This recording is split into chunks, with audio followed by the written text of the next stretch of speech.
Bom, pessoal, estamos de volta. Estávamos falando sobre a questão das formas como nós vamos, então, instaurar o inquérito policial. Já vimos, então, de ofício, por requisição do Ministério Público ou do Judiciário, claro, sempre fazendo aquela questão, aquela menção, melhor dizendo, do sistema ou ao sistema acusatório. Coloquem aí, por requerimento do ofendido ou seu representante legal, certo? Requerimento do ofendido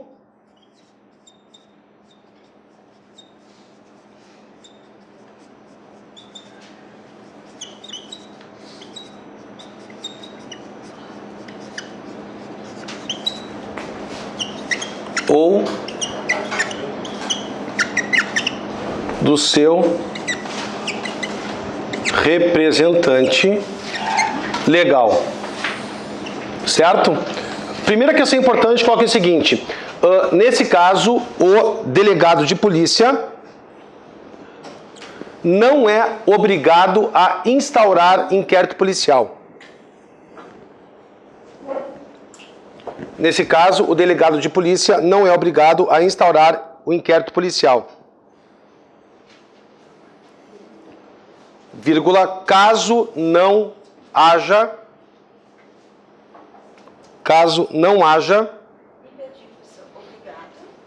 o delegado não é obrigado, alguém só pode fechar a porta, por gentileza? O delegado não é obrigado a instaurar o inquérito policial, caso não haja um mínimo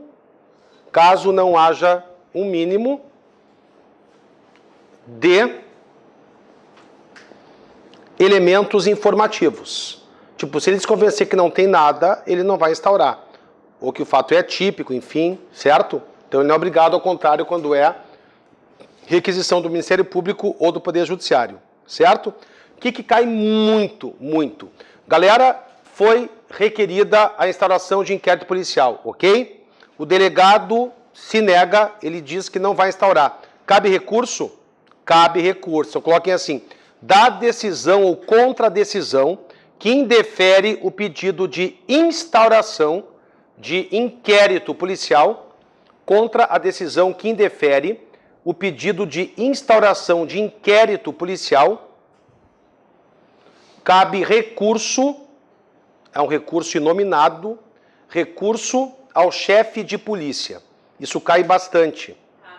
Recurso ao chefe de polícia.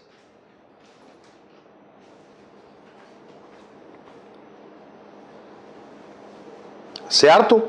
Artigo 5º, parágrafo 2º do CPP. Só falam em recurso, mas na verdade eu falo inominado porque realmente ele, né, não tem um nome específico. É um recurso à pessoa hierarquicamente mais graduada do que o delegado, certo? É o chefe de polícia, portanto, ok? Então, artigo 5º, parágrafo 2º do CPP, certo? Entendendo então bem a diferença, né? Ele é obrigado, ele não é obrigado. Isso aqui se justifica, talvez por uma vingança privada, a pessoa quer dar um susto, enfim, né? E aqui são órgãos em tese oficiais que têm essa missão também da persecução penal, principalmente o órgão do Ministério Público, certo? Vamos adiante, por meio de auto de prisão em flagrante. Lembrando, né, galera, que as situações de flagrante estão no artigo 302 do CPP.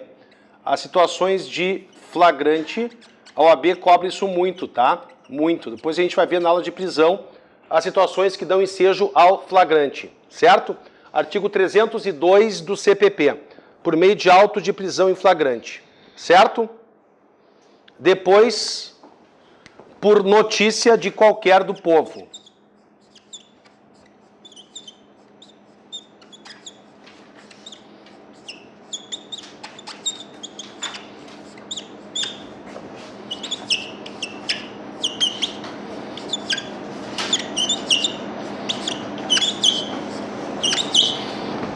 Por notícia de qualquer do povo, certo? Coloquem assim, porque às vezes a OAB usa essa expressão, é conhecida como delatio, se escreve delatio criminis, certo? Artigo 5º, parágrafo 3º do CPP. Artigo 5º, parágrafo 3º do Código de Processo Penal. A OAB já perguntou, é possível uma delatio criminis, é possível a instauração de inquérito policial somente com base em uma delatio criminis ou uma denúncia anônima? É possível? Coloquem aí que o STF já decidiu, que não é possível a instauração de inquérito policial,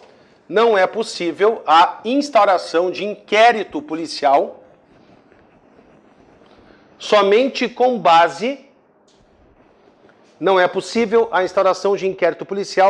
com base, em denúncia anônima.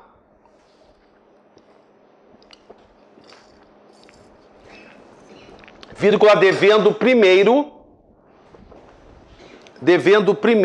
preliminarmente a autoridade policial checar estas informações.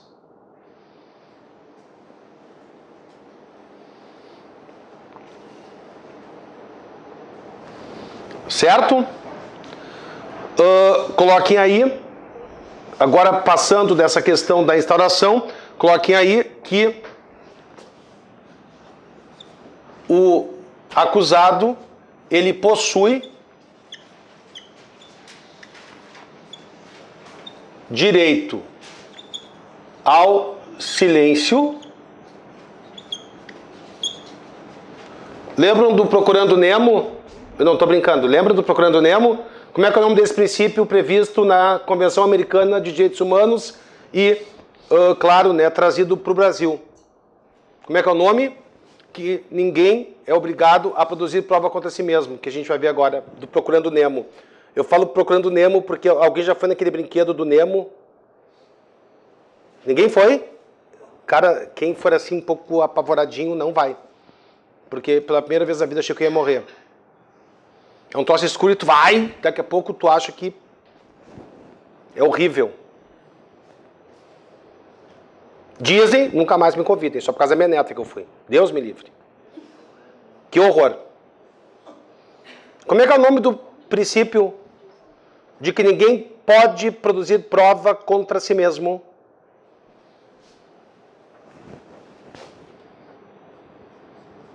Nemo. Por isso que eu brinco. É um trauma que eu tenho.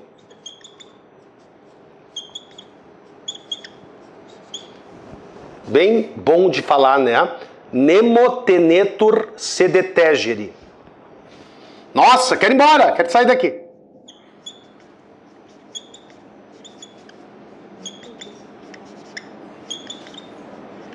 Então, dentro desse direito ao silêncio, o réu tem direito também, ou o acusado, né, tem direito, o investigado, a não produzir prova contra si mesmo. Certo? O que significa isso? É o direito a não autoincriminação. Podem colocar aí. Lucas, pode fechar a porta, por favor? É que eu já falo um pouco baixo, né? Daí, daqui a pouco me mata. Direito a não autoincriminação. Certo? Ele tem direito. Certo? Por quê? Gente, ninguém é obrigado a produzir prova contra si mesmo. Lembra do exame do etilômetro, por exemplo? Né? Então ninguém é obrigado a se submeter a ele. Por quê? Porque o cara estaria ele mesmo produzindo prova contra si mesmo. Então não pode, dentro de um sistema democrático, dentro de um sistema acusatório, ele não pode fazer isso. O Estado é que tem o ônus de provar que ele é culpado. Certo? E lembram, né? Técnicas invasivas e não invasivas. Então, o que se veda é a chamada técnica invasiva. Vocês lembram daquele caso da Vilma e do Pedrinho? Lembram? Por que o delegado de polícia, bem inteligente, conseguiu comprovar que a mulher não era a mãe do Pedrinho? Porque ela fumava. E aí o que o delegado fez? Já era o quê? Algo que continha a saliva dela, ou seja, passível de fazer um exame, né?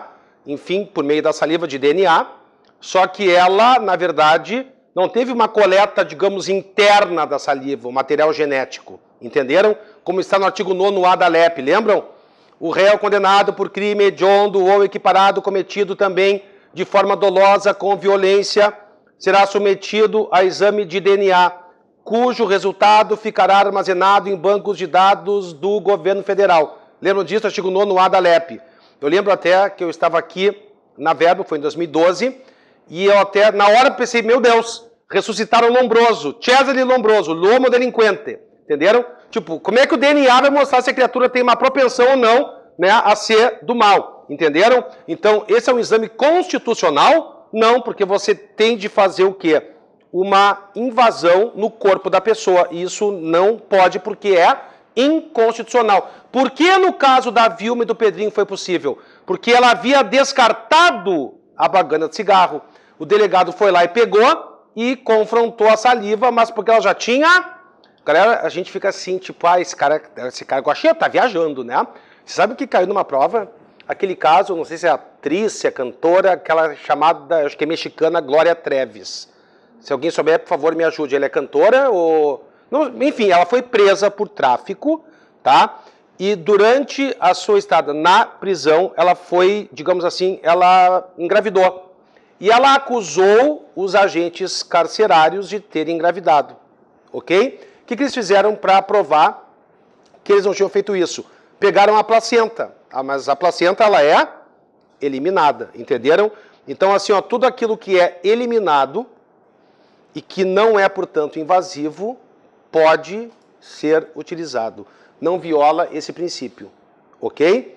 Agora, o que for invasivo e o que não tiver sido descartado, e mais, tudo aquilo que obrigar, que fizer com que o réu tenha uma conduta ativa, também não pode ser feito. Então, o réu, isso aqui também já caiu, ele é obrigado, por exemplo, a participar da reconstituição do crime, é que geralmente são casos famosos, o cara é psicopata, ele quer aparecer, então ele vai, mas ele não é obrigado, por quê? Porque a reconstituição do crime é uma conduta ativa.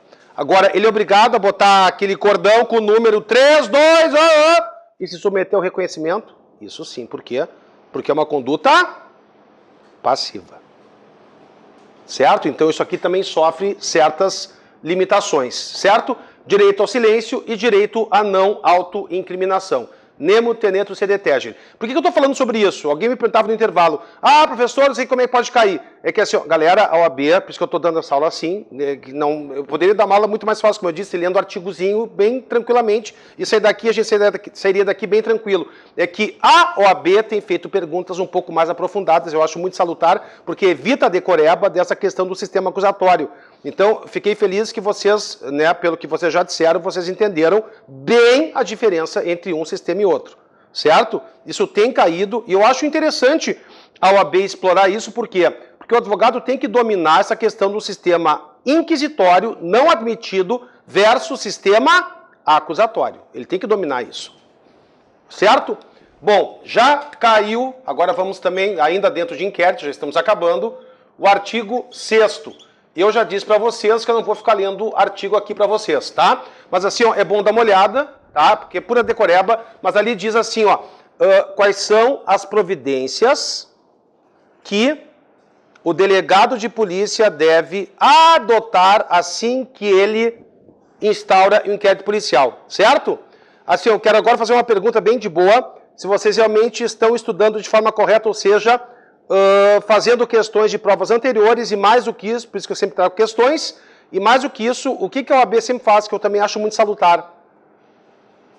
Mudou semana passada a questão da lei, ou melhor, né, dos artigos do Código Penal, do ECA, do Código Civil, a respeito dos crimes contra a dignidade sexual. Lembram disso? Mudou a ação penal, foram introduzidos novos crimes, a pornografia vingança, o artigo 215, letra A do Código Penal, certo? Então, isso é extremamente importante, ok?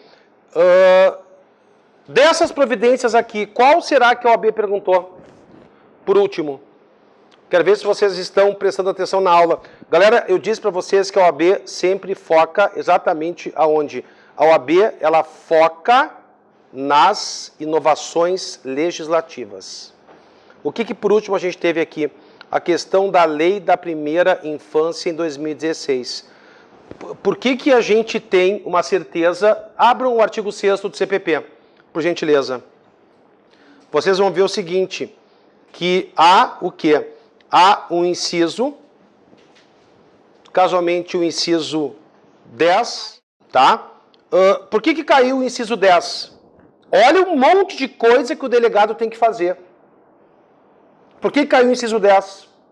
Estão entendendo? O que eu disse no início da aula para vocês? A OAB cobra inovações. E a última delas foi a questão da lei da primeira infância. Então, colher informações sobre a existência de filhos, enfim, né, com as respectivas idades, porque, galera, vocês sabem, né? A gente muitas vezes não se dá conta, mas quem é que acaba sofrendo?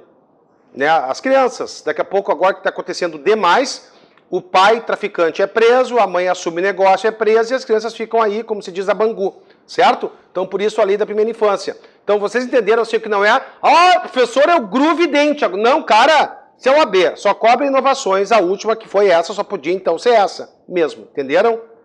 Que foi a última inovação essa, né, a última inovação muito inteligente, né, do artigo 6º, certo? Bom, ainda coloquem aí Lei 12.830 de 2013. Estamos já finalizando o inquérito policial. Lei 12.830 de 2013. Vocês sabem daquela questão, daquela PEC que estava sendo votada, de que não poderia mais o Ministério Público investigar, não poderia mais o Ministério Público fazer o controle externo da polícia, que era uma ofensa à polícia, que foi feito um lobby, enfim. Então, assim, ó, eles não levaram, mas, não, né, nós trabalhamos em conjunto, não tem que haver essa guerrinha de beleza, quem é que... Mas eles levaram essa lei 12.830, que não serviu para nada.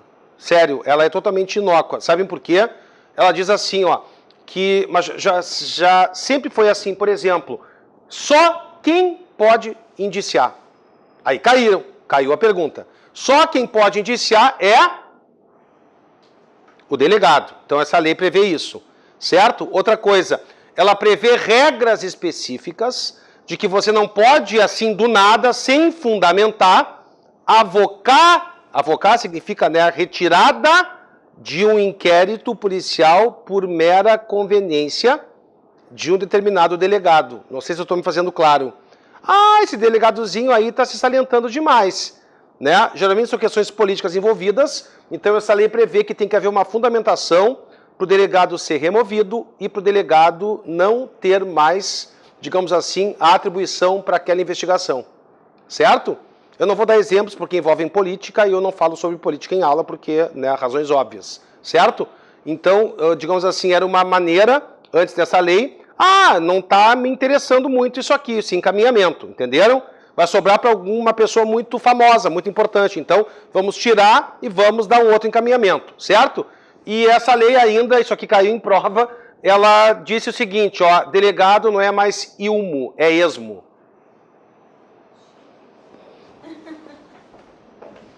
Certo? Bom, mas é importante vocês darem uma olhada nessa lei, certo? Bem interessante no sentido de que mesmo tendo essas pérolas, certo?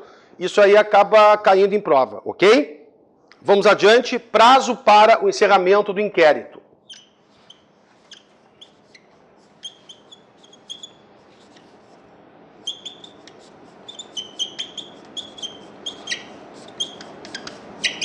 Como diria a Marisa Monte, né, esse barulhinho é muito bom. Prazo para encerramento do inquérito policial. Artigo 10 do Código de Processo Penal. Certo? Galera, coloquem aí o seguinte. Estando o investigado preso, o prazo é de 10 dias. Isso, do CPP. E casualmente o prazo, né, quando ele estiver preso, é de 10 dias. E quando ele estiver solto, o prazo é de 30 dias. Perfeito.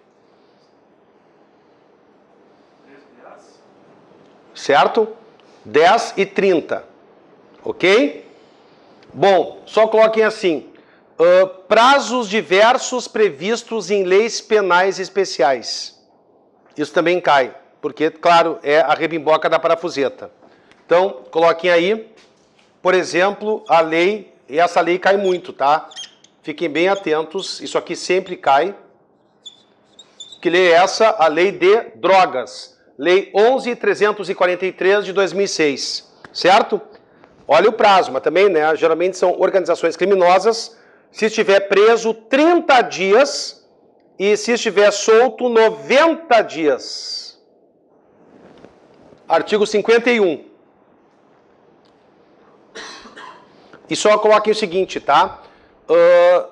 O prazo para conclusão do inquérito policial na lei de drogas pode ser duplicado.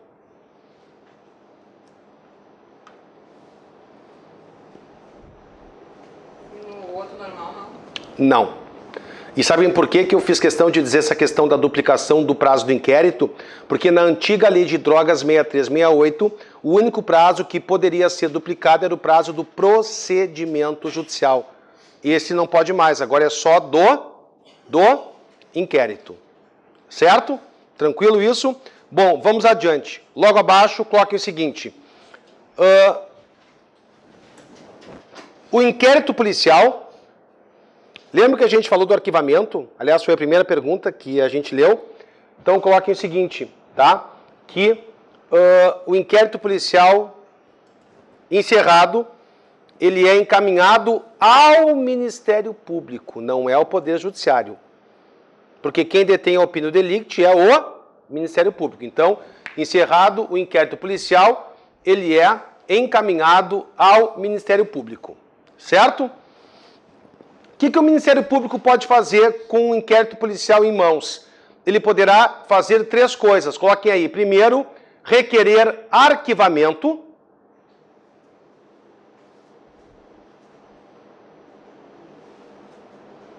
Galera, requerer arquivamento é fazer alguma coisa?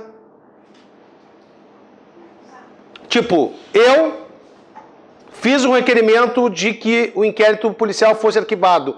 Isso dá legitimidade ao ofendido ingressar com uma ação penal privada subsidiária da pública? Não.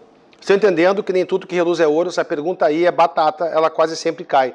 Porque vai dizer que, tipo, na prática, arquivar e não fazer nada. Mas você fez, entenderam? Então só vai caber o ingresso de uma ação penal privada subsidiária da pública quando o Ministério Público não fez nada. E requerer arquivamento, embora na prática seja nada, ele fez alguma coisa. Isso é uma pegadinha, tá? Então, primeiro, requerer arquivamento.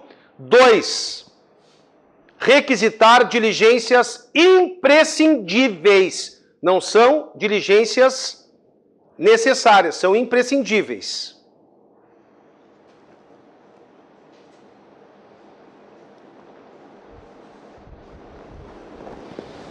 E, por fim, que é o comum, né, o normal, oferecer a denúncia. Exatamente isso. Quando o Ministério Público não faz nada, qual ação que você... Quando o Ministério Público, digamos, né, indiciado solto, ele tem 15 dias, né, para oferecer denúncia. A partir do 16º dia, se ele nada fez, aí já se abre o prazo de 6 meses para que o legitimado ingresse com uma ação penal privada subsidiária da pública. Certo? Tranquilo? Bom, ainda porque é uma inovação, coloquem aí, artigo 13.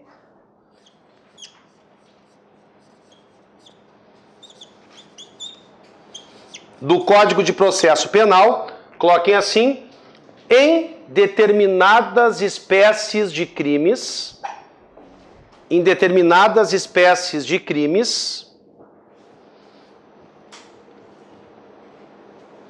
vírgula, principalmente que envolve a privação da liberdade das vítimas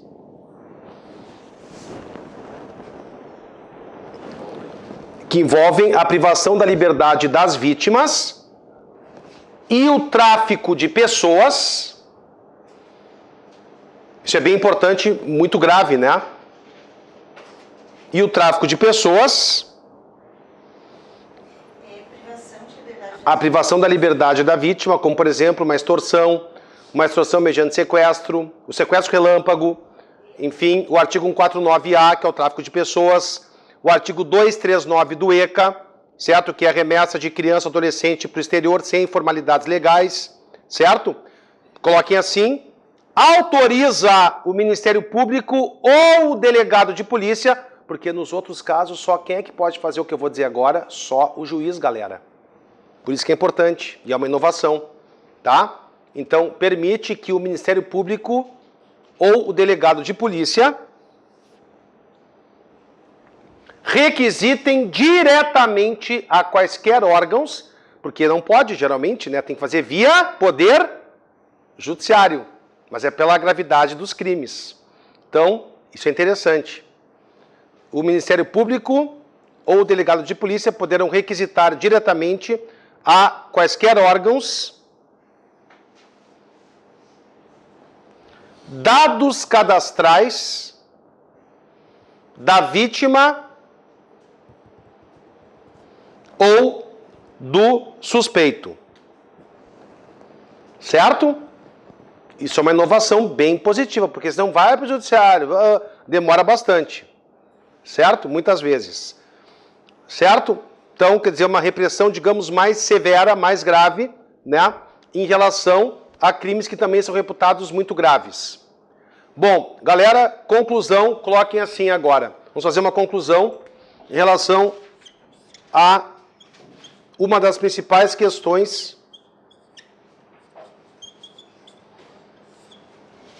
que a gente trabalhou, certo? Quem é que pode, como é que funciona o arquivamento do inquérito policial? Quem é que pode arquivar? Então assim, ó, quem arquiva efetivamente o inquérito policial é o juiz. Tá? É o juiz, não é o Ministério Público. O que o Ministério Público poderá fazer? Coloquem aí, por favor, que isso aqui cai horrores. Então assim, ó, o Ministério Público poderá requerer o arquivamento. Agora, requerer é uma coisa. Arquivar é outra. Então, como é que a gente diz isso juridicamente falando? O Ministério Público, eventualmente, então, requer o arquivamento, que é homologado pelo... Geralmente coloca assim, né? Acolho a promoção lançada pelo órgão ministerial e determina o arquivamento do presente inquérito policial. Certo? Então, quem decide, quem bate o pau na mesa decidindo se vai arquivar ou não é o juiz. O Ministério Público requer, certo? E agora sim, letras... Ele requer, mas não determina. Sim. Não, exatamente. E coloquei assim, ó, jamais o delegado de polícia poderá arquivar o inquérito policial. Ah, mas o delegado viu que está prescrito o crime. Mas é o delegado que detém a opinião delicti? Vocês estão entendendo o que quer dizer? E se o promotor entender que é um outro crime mais grave, por exemplo, e que não tenha sido já coberto pela prescrição, entenderam? Então, por mais que o delegado entenda, ele tipo não vai indiciar, ele vai dizer que está prescrito, entenderam? Agora, o delegado, tipo, galera, o destino final de um inquérito jamais é a delegacia. Por mais esdrúxulo que seja o fato ali noticiado. Vocês sabem, né, que muita gente que se vale usa uma delegacia para falar de um fato que nada tem a ver com fato criminal. Ok? Ficou bem claro isso? Tranquilo? Vamos aos exercícios. O primeiro a gente já leu. Aquele, né? Todos estão com os exercícios aí? Um delegado de polícia, ao tomar conhecimento de um suposto crime de ação penal pública incondicionada, determina de ofício a instauração de inquérito policial. Após adotar diligência, verifica que, na realidade, a conduta investigada era atípica O indiciado, então, pretende o arquivamento do inquérito e procura seu advogado para esclarecimentos, informando que deseja que o inquérito seja imediatamente arquivado. Considerando as informações narradas, o advogado deverá esclarecer que a autoridade policial... Galera, o que significa ser o fato atípico? Que ele não constitui infração penal, não é isso? Olha para cá. Em 98% dos casos, a decisão de arquivamento do inquérito policial faz coisa julgada formal ou material? Bem idiota. Faz coisa julgada formal, tanto que o artigo 18 do CPP diz o quê? Havendo prova nova e não tendo sido extinta a punibilidade, poderá ser retomada a investigação a qualquer momento. Eu falei agora como o Pepe Legal e Babalu. Entenderam? Ficou bem claro isso? Só que, cara, quando o titular da ação penal, que é o caso aqui, ele requer o arquivamento porque o fato é atípico, qual é a prova nova que vai tornar o fato típico? Uma nova lei, mas aí o fato já aconteceu e em termos penais não tem essa retroatividade. Então, assim, ó, quando o fato for atípico, quando houver uma causa mega provada de exclusão da ilicitude e da culpabilidade, são os 3 únicos casos. Ah, errei, são 97. Fui bem na matemática. Em que, portanto, a decisão não faz coisa julgada, mas em 3% ela faz. Quais são? Atipicidade, excludente da ilicitude e excludente da culpabilidade. Certo? A. Deverá arquivar imediatamente o inquérito, fazendo a decisão de arquivamento por atipicidade de coisa julgada material. A primeira parte dessa assertiva da letra A está ultra, super, mega, blister errada, mas a segunda parte está... Conclusão, imbecil, idiota, mas às vezes a gente passa por cima. Tem que ler tudo com calma, até o fim. Tipo, lê a primeira parte. Ai, tá certa! Já marca. Não, cara, calma. Lê até o final. Certo? Então a letra A está errada, ok? Letra B. Não poderá arquivar imediatamente o inquérito, mas deverá encaminhar relatório final ao Poder Judiciário para arquivamento direto e imediato. Cara, essas duas palavrinhas, direto e imediato... não existem, estão erradas. Perfeito. Por quê? Porque tem que passar pelo Ministério Público. Vocês sabiam que já há um convênio, inclusive aqui no Rio Grande do Sul, em que o inquérito policial ele é da delegacia remetido diretamente ao Ministério Público. Certo? Por isso, né? C.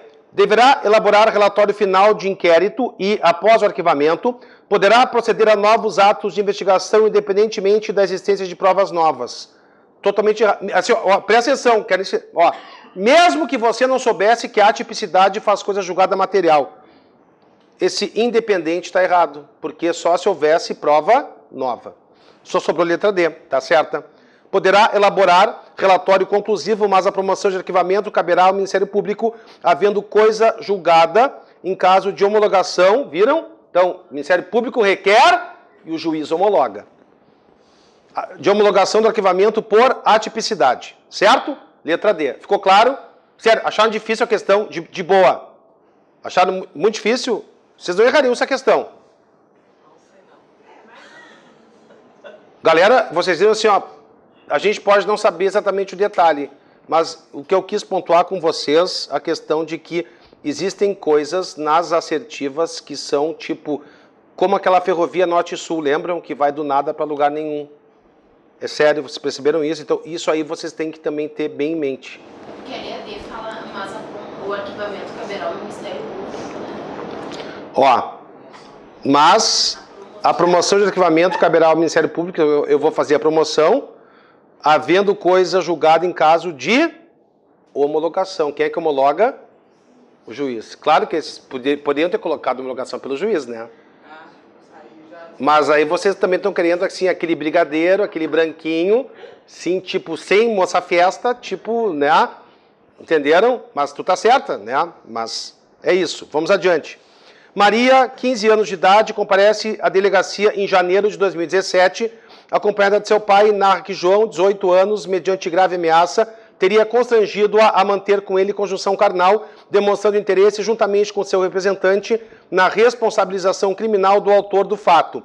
Instaurado inquérito policial para apurar o crime de estupro, todas as testemunhas e João afirmaram que a relação foi consentida por Maria, razão pela qual, após promoção do Ministério Público pelo arquivamento por falta de justa causa, o juiz homologou o arquivamento com base no fundamento apresentado. 2 meses após o arquivamento, uma colega de classe de Maria a procura e diz que teve medo de contar antes a qualquer pessoa, mas em seu celular havia filmagem do ato sexual entre Maria e João, sendo que no vídeo ficava demonstrado o emprego de grave ameaça por parte deste. Maria, então, entrega o vídeo ao advogado da família. Considerando a situação narrada, o advogado de Maria nada poderá fazer sob o ponto de vista criminal, tendo em vista que a decisão de arquivamento fez coisa julgada material. Aqui é prova, então, a letra A está totalmente errada. Foi atipicidade, foi excludente de ilicitude ou culpabilidade, então não faz coisa julgada material. B. Poderá apresentar o vídeo ao Ministério Público, sendo possível o desarquivamento do inquérito ou oferecimento de denúncia por parte do promotor de justiça em razão da existência de prova. Tá certo ou tá errado? Tá certo.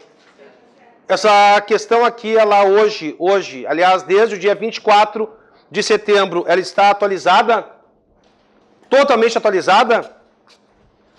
Galera, houve a entrada em vigor da Lei 13.718, de 24 de setembro de 2018, que foi sancionada pelo Dias Toffoli no exercício da presidência, certo? O artigo 225, parágrafo único do Código Penal foi revogado, ou seja, todos os crimes contra a dignidade sexual, antes era só de vulnerável, agora todos passaram a ser de ação penal pública incondicionada. 225, parágrafo único, foi revogado. Certo? Vocês lembram que antes a regra nos crimes contra a dignidade sexual era de que a ação penal era de regra pública condicionada.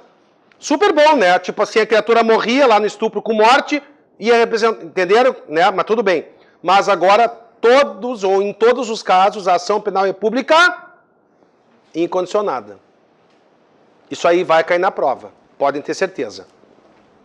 Quando foi? De 24 de setembro? Não, entenderam? Mas assim, ó, se não fechou nesse edital, isso aqui vai cair as pencas, entenderam? Porque, vocês estão entendendo, se mudou muita coisa. Muita coisa, certo? C. Nada poderá fazer sob o ponto de vista criminal, tendo em vista que, apesar de a decisão de arquivamento não ter feito coisa julgada material, o vídeo não poderá ser considerado prova nova, já que existia antes do arquivamento do inquérito. Galera, a prova nova não é aquela temporalmente existente antes ou depois da situação do inquérito.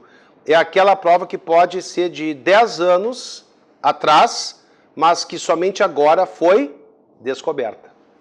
Então, errada. Letra D.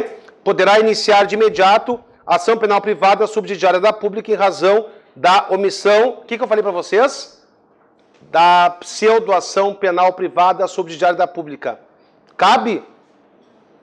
Nem precisei acabar de ler. O Ministério Público, ele ficou inerte, porque só cabe essa ação quando o Ministério Público quedar-se inerte. Ele ficou inerte? Não. Por quê? Porque ele requereu o arquivamento. Portanto, letra correta, B de Brasil. Tiago, funcionário público, foi vítima de crime de difamação, ó que eu dizia para vocês, em razão de suas funções. Após Tiago narrar os fatos em sede policial e demonstrar interesse em ver o autor do fato responsabilizado, é instaurado inquérito policial para investigar a notícia de crime. Quando da elaboração do relatório conclusivo, a autoridade policial conclui pela prática delitiva da difamação, majorada por ser contra funcionário público em razão de suas funções, bem como identifica João como autor do delito. Tiago, então, procura seu advogado e informa a este as conclusões 1 mês após os fatos. 1 mês, isso é importante. Qual é o prazo decadencial ou o prazo, claro, decadencial tanto para representação como para queixa-crime? Sempre igual, 6 meses, certo? Vamos lá, considerando apenas as informações narradas, o advogado de Tiago, de acordo com a jurisprudência do STF, deverá esclarecer que a. caberá ao Ministério Público oferecer denúncia em face de João após representação do ofendido, mas Thiago não poderá optar por oferecer queixa-crime. Galera, como eu tinha dito para vocês, o que eu disse para vocês? A OAB pega pesado. Por quê? Esse é o único caso, como é que a gente chama esse caso aqui de crime contra a honra praticado contra servidor público em razão e no exercício das funções? Galera, é a chamada única hipótese de legitimidade concorrente para ação penal. Tanto pode ser ação penal privada exclusiva, como pode ser uma ação penal pública condicionada à representação. Ah, professor, onde é que está isso? Que coisa que, né? Onde é que eu vou achar? Está aqui. Súmula 714 do STF, que nós chamamos de legitimidade concorrente. Por que legitimidade concorrente? Porque é o único caso em que cabem as duas titularidades, entenderam? Então a letra A está errada, entenderam? Na última parte, ok? Ali 714. É, 714. B. Caberá a Thiago, assistido por seu advogado, oferecer queixa-crime, não podendo o ofendido optar por oferecer representação para o Ministério Público apresentar denúncia. Gente, quem sabe a A, sabe a B e conclui que as duas estão erradas. Perfeito. C. Thiago poderá optar por oferecer queixa-crime, certo até aqui? Certo. Assistido por advogado, ou oferecer representação ao Ministério Público para que seja analisada a possibilidade de oferecimento de denúncia. Tá certa. Posso fazer uma pergunta para vocês que vai cair na prova depois dessa reforma que houve na semana passada? Olha para cá. Galera, qual, e já é a próxima matéria, já adiantando, se alguém perguntar para vocês qual é a natureza jurídica da ação penal, perguntem, falem. Nenhuma dúvida? Qual é a natureza jurídica da ação penal? Ela é penal ou ela é processual? Ela é processual, não é isso? Não é processual a ação penal? Mas, no que a gente tem que pensar quando muda alguma questão envolvendo a ação penal, como mudou semana passada, em que nos crimes contra a dignidade sexual, a ação penal era pública condicionada e mudou para pública incondicionada. Eu pergunto, não é porque está no Código Penal, porque continua sendo natureza jurídica da ação penal. Essa lei, nesse ponto da ação penal que mudou, ela é ou irretroativa? Olha que pergunta, isso aqui já foi pergunta bem inteligente. Vamos pegar esse caso aqui da súmula. Digamos assim, tá? Eu sou o servidor público e eu quero com maior força que o meu agressor seja punido. Por qual das ações penais eu devo optar? Pela privadinha, como disse o Vector, e meu malvado favorito, tá encolhida a privadinha, ou... Ninguém viu o filme? Lembra dessa cena? Ou eu opto pela ação penal pública condicionada. Se eu quiser ver o cara com maior chance de ser punido. Galera, lembram das causas extintivas da punibilidade? Do artigo 107? Morte do agente, prescrição, decadência, preempção, perdão, lembram? Qual? Mas assim, ó, disparado. É o Schumacher e o Barrichello. Qual espécie de ação penal tem o maior número de causas extintivas da punibilidade? A pública incondicionada, a pública condicionada ou a privada? Cara, tem coisas que só a privada faz para você. Por quê? Você tem preempção, a pública tem.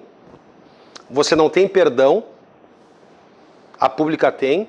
Você não tem renúncia, decadência, entenderam? Então, onde é que eu quero chegar? Exatamente pela pergunta que eu fiz. Se eu quero que o cara seja, digamos assim, com maior chance punido, eu vou optar por entrar com a ação penal privada, que tem mais chance de ser extinta a punibilidade, ou com a pública condicionada. Então, automaticamente, matamos dois coelhos com um raio só. Essa lei que entrou em vigor na semana passada, que esses dias, como disse o aluno, só está piorante. Quando eu digo, não, está piorante. Ela é melhorante ou piorante? Por quê? Porque ela muda a natureza da ação penal e ela aumentou ou reduziu a chance de se extinguir a punibilidade, já que ela foi mudada de pública condicionada para pública incondicionada. Ela aumentou. E vamos combinar, né? Punibilidade tem a ver com pena, que tem a ver com direito penal. Agora, é uma baita pergunta, né? Porque tu... é uma questão de natureza processual, portanto, né? Doa quem doer, entraria nada, em vigor imediatamente, não. Entenderam? Como é que a gente chama essa lei? É até um nome legal para quem for ter filho. É uma norma ou filha? É uma norma chamada de heterotópica. Por quê? Porque ela é meio cavalo, meio homem na música da Adriana Partimpim. Entenderam? Ela é meio penal e meio processual. Credo, não precisava olhar com esse... Ficou claro isso? Tranquilo? Vamos lá? Então a C é a resposta correta, entenderam? D. Caberá ao Ministério Público oferecer denúncia independentemente de representação do ofendido? Não, porque tem que ter representação, certo? Súmula 714 resolve a questão. Vamos lá. Determinada autoridade policial recebeu informações de vizinhos de Lucas, que idiota, né? Acabou de ir embora, dando conta de que ele possuía arma de fogo calibre 38 em sua casa, razão pela qual resolveu indiciá-lo pela prática de crime de posse de arma de fogo de uso permitido, infração de médio potencial ofensivo. O que é uma infração de médio potencial ofensivo? É aquela, claro, que não cabe transação, não é de menor, mas cabe suspensão condicional do processo, tá? Punida com pena de detenção de 1 a 3 anos e multa. No curso das investigações, se requereu ao judiciário interceptação telefônica da linha do aparelho celular de Lucas para melhor investigar a prática do crime mencionado, tendo sido o pedido deferido. De acordo com a situação narrada, a prova oriunda da interceptação deve ser considerada, lembrando que o que rege a matéria é a Lei 9296 de 96, tá? Qual é o requisito? Um dos, que é o que mais perguntam. Galera, para haver interceptação telefônica, o crime não pode ser punido com detenção. Lembram disso? É bom a gente lembrar. Portanto, direto, sem maiores delongas, letra C, ilícita, pois o crime investigado é punido com detenção. Como é que eu descubro isso? Claro, lendo a Lei 9296 e verificando o enunciado. Eu disse que o enunciado é importante. Não disse ali que a pena é de 1 a 3 anos de detenção? O crime tem que ser punido com reclusão. Em prova a gente vai voltar isso aqui, não se preocupem, tá? Mas é importante. Vamos lá? Próxima. No dia 10 de maio de 2015, Maria, 25 anos, foi vítima de um crime de estupro. Simples, mas traumatizada, não mostrou interesse em dar início a qualquer investigação penal ou ação penal em relação aos fatos. Os pais de Maria, porém, requerem a instauração de inquérito policial para apurar a autoria, entendendo que, após identificar o agente, Maria poderá decidir melhor sobre o interesse na persecução penal. Foi proferido o despacho indeferindo o requerimento de abertura de inquérito. Considerando a situação narrada, assinale a afirmativa correta. Essa questão está atualizada, mas a gente vai fazer, por questão até para podermos comparar. A. Do despacho que indefere o requerimento de abertura de inquérito policial, não cabe qualquer recurso administrativo ou judicial. Vocês lembram que eu falei para vocês que caía muito isso? Lembram? Cabe ou não cabe recurso? Então a A está errada. B. Em que pese o interesse de Maria ser relevante para o início da ação penal, a instauração de inquérito policial independe de sua representação. Hoje isso aqui estaria... Não, está errado. Mas hoje estaria certo.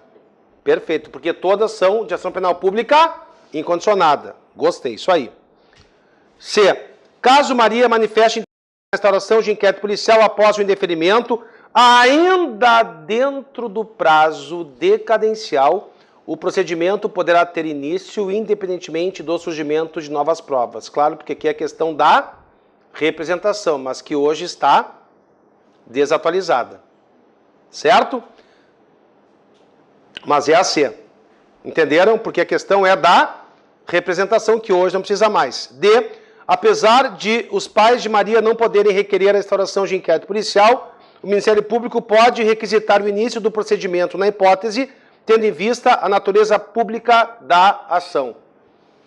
Gente, como é que a gente... Assim, ó, 1 segundo para consertar essa ação aqui, essa questão aqui. Marque a iniciativa incorreta. Entenderam? Porque como mudou semana passada e a ação penal passou a ser pública incondicionada, entenderam? Tudo estava errado, mas o que estava errado, a partir de lá, exatamente, está certo. Isso que é verdade na nossa prova. Será que vai cair assim ou vai cair de novo? É a questão do edital, da data do edital. Foi agora, até dia 20 e poucos, né? Tem que pegar isso para verificar. Porque se já estiver dentro do prazo, sim. Com certeza. E assim, ó, se tiver, pode saber que vai cair. A OAB não fazendo questão, que recém foi, né, inovações, nunca aconteceu isso. Vamos adiante. No dia 1º de abril de 2014, Natália recebeu 5 facadas em seu abdômen, golpes estes que foram a causa eficiente de sua morte. Para investigar a autoria do delito, foi instaurado inquérito policial e foram realizadas diversas diligências, dentre as quais se destacam a oitiva dos familiares e amigos da vítima e exame pericial no local. Mesmo após todas essas medidas, não foi possível obter indícios suficientes de autoria, razão pela qual o inquérito policial foi arquivado pela autoridade judiciária por falta de justa causa em 6 de outubro de 2014, após manifestação nesse sentido da autoridade policial e do Ministério Público. Ocorre que, em 5 de janeiro de 2015, a mãe de Natália encontrou entre os bens da filha, que ainda guardava, uma carta escrita por Bruno, ex-namorado de Natália, em 30 de março de 2014, em que ele afirmava que ela teria 24 horas para retomar o relacionamento amoroso ou deveria arcar com as consequências. A referida carta foi encaminhada para a autoridade policial. Nesse caso, é a mesma questão. Vocês viram que cai a mesma coisa? Vocês viram o que está acontecendo? É arquivamento. Perceberam, galera? Assim, ó, amanhã é a prova do OAB. Não estudei nada de inquérito. O que eu vou estudar? Arquivamento. O cara foi que caiu aqui. Vocês estão percebendo que praticamente todas as questões têm a ver com arquivamento? É a B, né? É a letra B. A carta escrita por Bruno pode ser considerada prova nova e justificar o desarquivamento do inquérito pela autoridade competente. Quando é que não poderia haver qualquer tipo de mudança? Ou seja, o arquivamento seria imutável, como disse o Supremo. Já disse, só para ver se vocês pegaram. Vocês viram que é importante. Quando tiver sido arquivado a pedido do Ministério Público por atipicidade, por causa excludente da ilicitude e por causa excludente da culpabilidade. Entenderam? Tirando essas três, havendo prova nova, segue o baile. Tá? Sério, galera, tô achando difícil? É só saber estudar. Exatamente isso. Esse é o objetivo.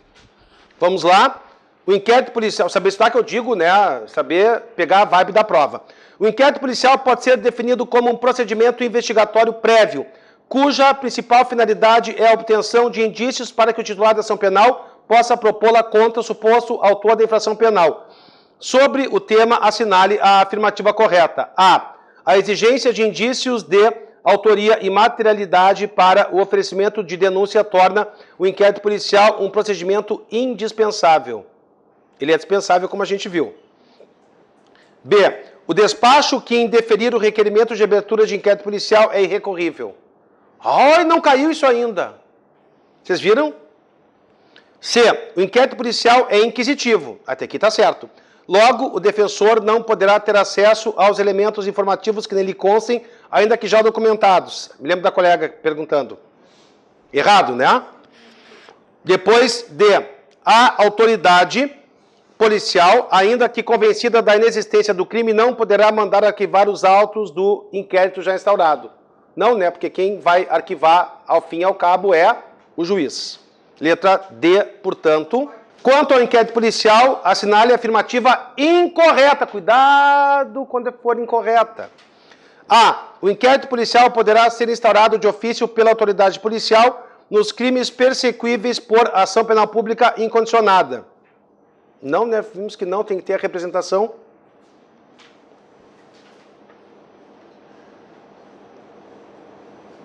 Gente, eu tô brincando só para ver aonde vocês vão. Aonde está a cachola de vocês. Aqui é a incorreta. Portanto, o VOPI induziu vocês em erro. E todo mundo... Gente, pelo amor de Deus... Se a ação penal é pública incondicionada, o delegado... Cara, vocês nunca foram em audiência de furto. Aí a vítima diz assim, doutor, pelo amor de Deus, eu não quero mais que se toque para frente, eu vai tocar para frente. Aí tu tem que explicar para a criatura que o furto é um crime de ação penal pública incondicionada. Nunca viram isso? Ai, já resolvemos o problema, a caixa d'água furtada foi paga, não sei. Vocês nunca viram isso? Então, assim, só que furto depende da representação? Não, né? Então, é exatamente isso. É bem lógico. Por isso que eu disse, a questão tem a ver com a ação penal, como o colega havia me perguntado. Aí fica tudo mais tranquilo, entenderam? Vamos lá. Tá certa a A, tá certa, mas tá errada. Tá certa, mas tá errada porque aqui se pede a incorreta. B. O inquérito nos crimes em que a ação pública depender de representação não poderá ser iniciado sem ela. Difícil. C. Nos crimes de ação penal privada não caberá a instauração de inquérito policial, mas sim a lavratura de termo circunstanciado. O que eu disse? O que tem a ver, cara, se a ação penal é privada e tem que ter TC? Só se for o TC Bamerinos, que vocês nem têm idade para lembrar do que era. Tá certo isso aqui?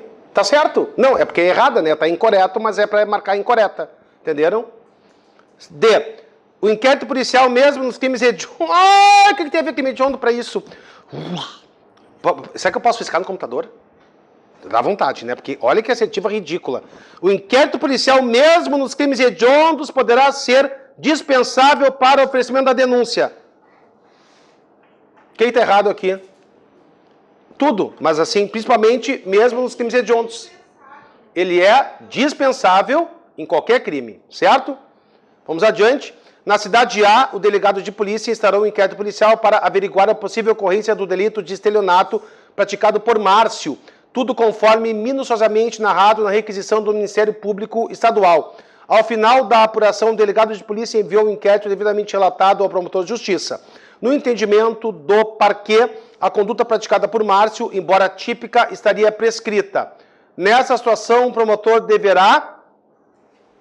A gente aqui só pode ficar em dúvida entre duas. Bom, se está prescrito, oferecer denúncia, não. Arquivar os autos ou requerer arquivamento? A minha amiga lá de trás, que está bombando, ela está se lixando para mim agora. Me deu um caô agora que Deus o livre. Se a senhora está bombando nessa questão do arquivamento, até vou lhe levar na promotoria para dar uma baixada na pilha lá. Olha só, sério, arquivar ou é a letra D?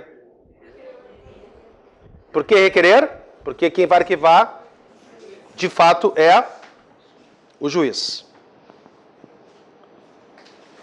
Um delegado de polícia determina a instauração de inquérito policial para apurar a prática do crime de receptação supostamente praticado por José.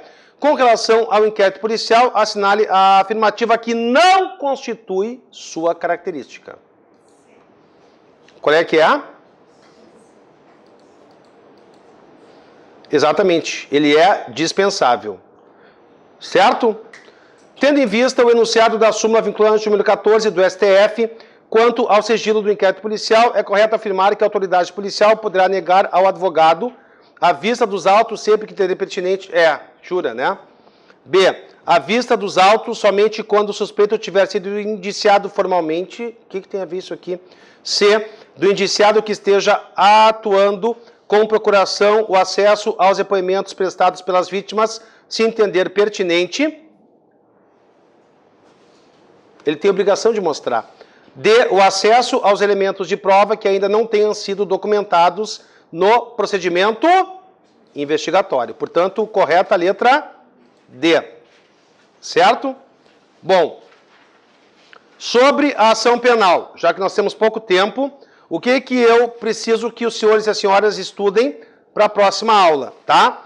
Coloquem aí o seguinte, por favor, tá? Espécies de ação penal.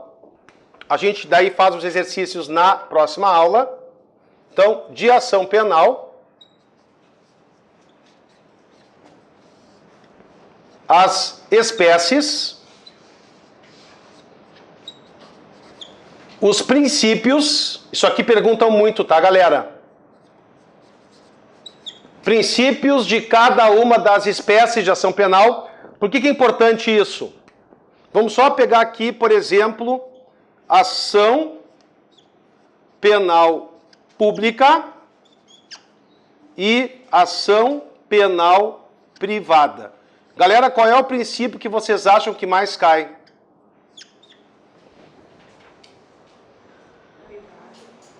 Da privada e da pública. Sempre vai cair. Olha só, vamos retomar uma questão importante. Temos ainda 10 minutos, tá?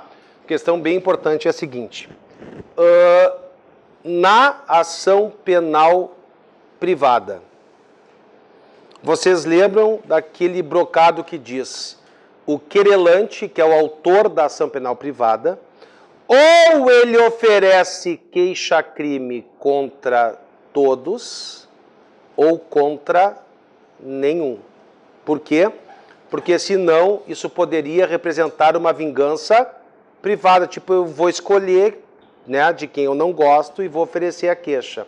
Então, qual é o princípio mais importante que diferencia as ações penais pública e privada? Aqui, galera, vige o princípio da divisibilidade. Como assim? O promotor de justiça não é que escolhe, mas ele pode denunciar todos, alguns ou nenhum. Por quê? E claro, ele tem que motivar, porque senão, no mínimo, ele vai estar cometendo prevaricação.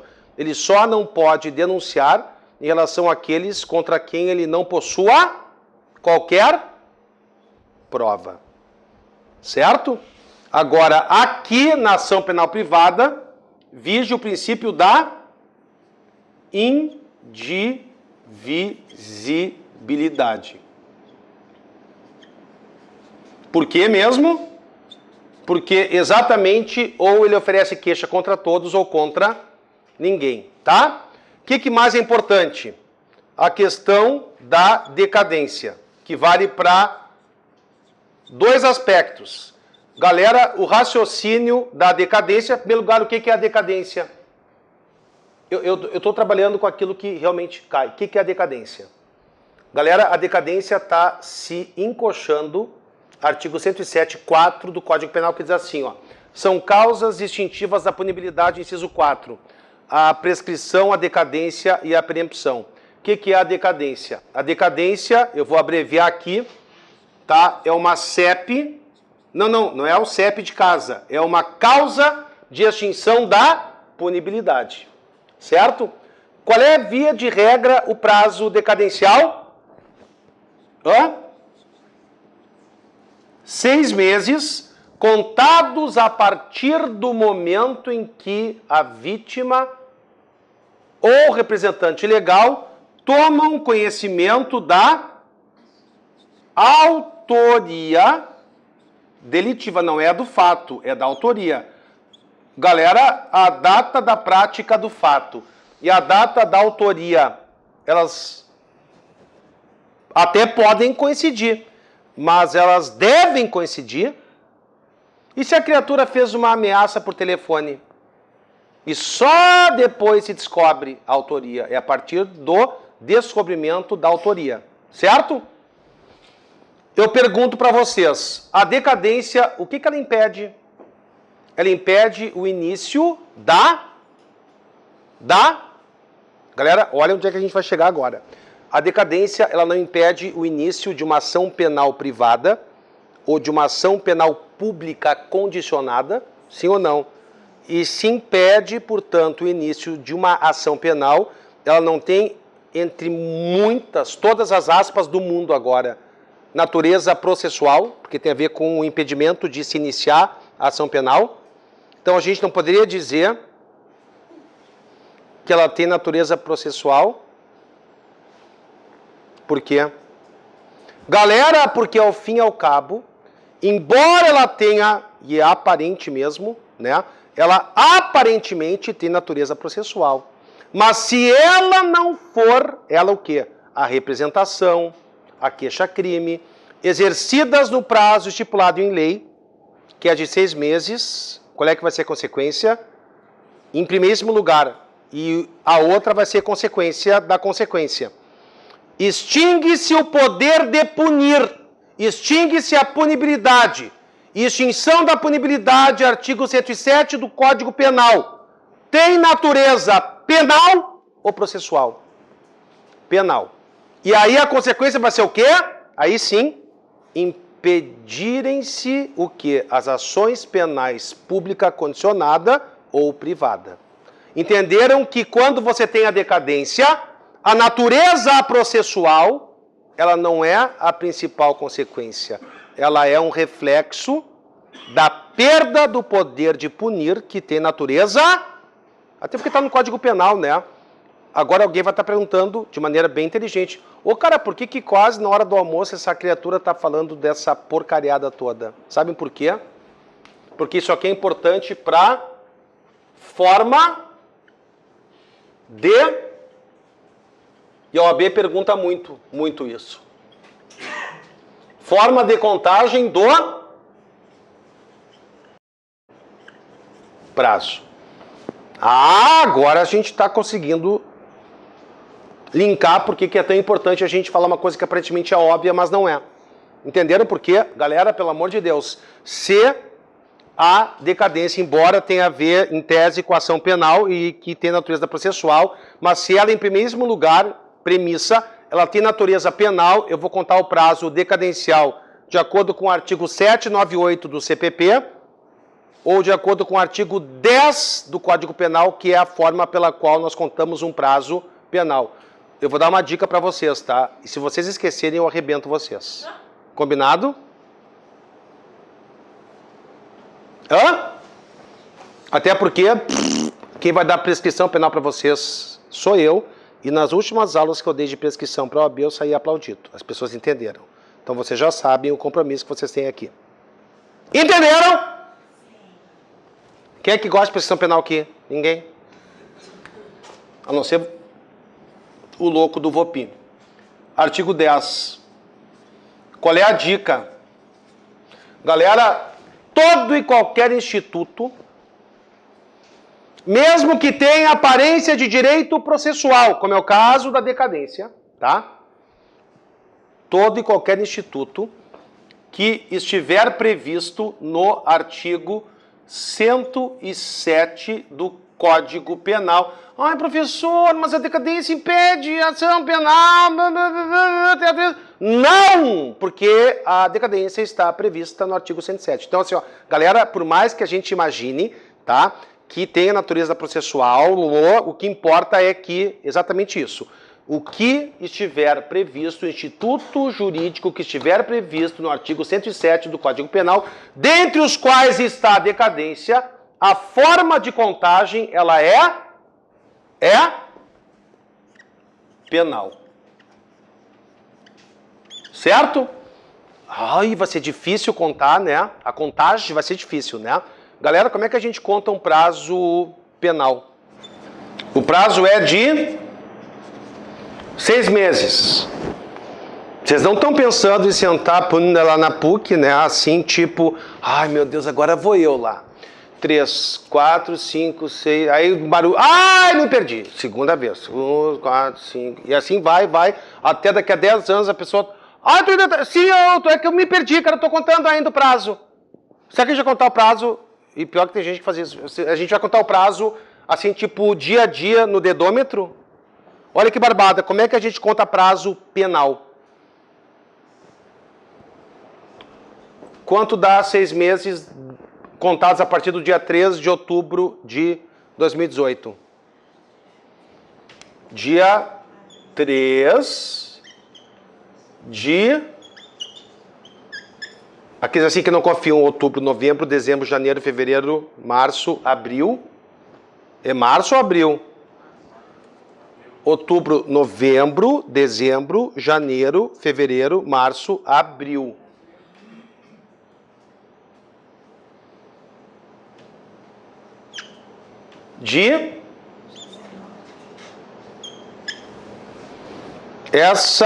Vamos sofisticar. Isso aqui é o dias ad quem. Gente, como é que a gente conta prazo penal? Nós consideramos duas datas idênticas, retirando-se o dia do fim. Portanto, olha que difícil, gente, barbada, né? Sempre cai um dia antes. Então vai ser dia 2 de abril de 2019. Que dia cai dia 2 de abril de 2019? Vamos dizer que caísse num sábado, tá? A OAB pergunta isso, por isso que eu estou fazendo o exemplo. Vamos dizer que caísse num sábado. Galera, prazo decadencial se suspende. Prazo decadencial se interrompe. E agora o pior e o principal. Prazo decadencial se prorroga. A pessoa diz assim, cara, tranquilo, velho, tranquilo, tem mais prazo. Por quê? Porque, cara, o prazo, ele acaba no sábado, mas o sábado fora não abre, daí eu vou na segunda. Ah, na segunda é dia da justiça, hipoteticamente falando. Então eu vou terça. O que vai acontecer quando ele chegar terça-feira no fórum? Para oferecer a queixa-crime ou para oferecer a representação, ele vai dar de cara na porta do banheiro. Por quê? Porque ele pode botar toda a petiçãozinha dele privada abaixo. Por quê? Porque o prazo decadencial não se prorroga. Então, quem que falou sexta? Perfect. Ou seja, a criatura... Ai, professor, mas nós estaremos enxugando o prazo. Cara, é assim. Entenderam? Porque o prazo não se prorroga. Portanto, se o último dia do prazo caísse, digamos, num sábado, a criatura, sob pena de decadência, extinção da punibilidade, deveria oferecer a queixa-crime ou a representação até o dia 1º de abril de 2019. Sim, pode ser antes, mas esse seria o prazo fatal, certo? Mais importante sobre a ação penal, embora tenha sido um pouco mais corrido, a gente viu, que basicamente é isso. Na próxima aula a gente já começa vendo as questões, né, sobre a ação penal, e nós vamos ver que são tranquilas, certo? E depois a gente já começa com as outras matérias, certo? Muito obrigado, então, foi um prazer a gente se ver, certo?